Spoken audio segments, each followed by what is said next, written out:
The Enlightenment Intensive owes its deepest gratitude and inspiration to the Indian sage Ramana Maharshi. It was Ramana who crystallized the ancient path of ātma vichāra into self-inquiry, into the question, who am I? Ramana taught that the sense of I is the first thought to arise, and that turning one's attention towards that source dissolves the illusion of individuality. There's an old metaphor, a story about the moon reflecting in several buckets of water, which illustrates this principle. It goes like this. One night, there were several buckets of water standing next to each other, and the moon was full that night, so each bucket had a moon shining in it. Now, only an ignorant person would think that there are actually several moons, when in fact there was only one moon shining and reflecting itself in different buckets of water. Similarly, there's only one source of the moon, as there's also only one consciousness appearing in many individuals' minds. In Ramana's view, the mind that inquires deeply into who am I eventually settles into pure awareness, revealing that the nature is consciousness itself. That is, your nature is consciousness itself, like the one moon. It's shining, silent, formless, and ever-present. Half a century later, in 1968, Charles Berner sought to make this direct path accessible to Westerners. Westerners who were immersed in Western psychology, communication, and relationship.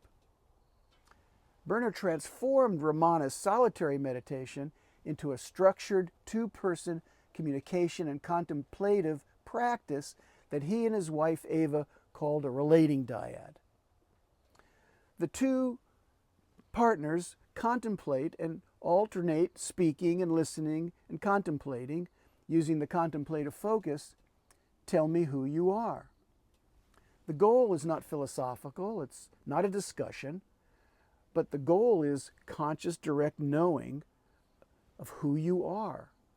And you do that through sincere and honest communication. You're attentive, non-judgmental, as a listening partner. And by engaging in this process, the layers of identification peel away. You become conscious of that same reality that Ramana described as the self. Berner's hypothesis is that this dyadic practice accelerates the conscious direct knowing of the self, which he termed enlightenment.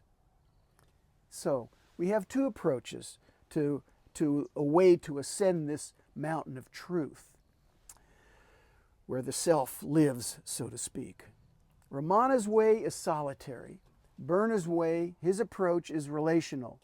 Yet both point to that same inner silence where the ego dissolves and the truth of who you are comes to know itself.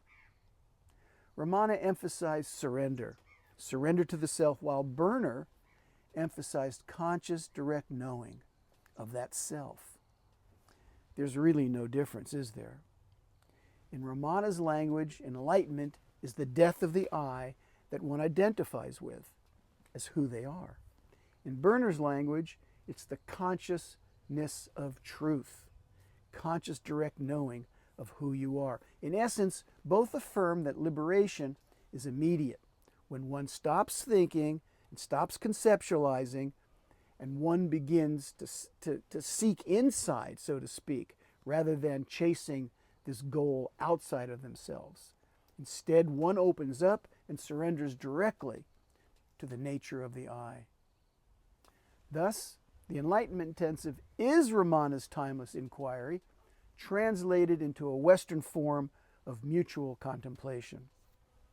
It's a bridge between silence and communication, and it points to that same unspoken reality that Ramana simply called the self.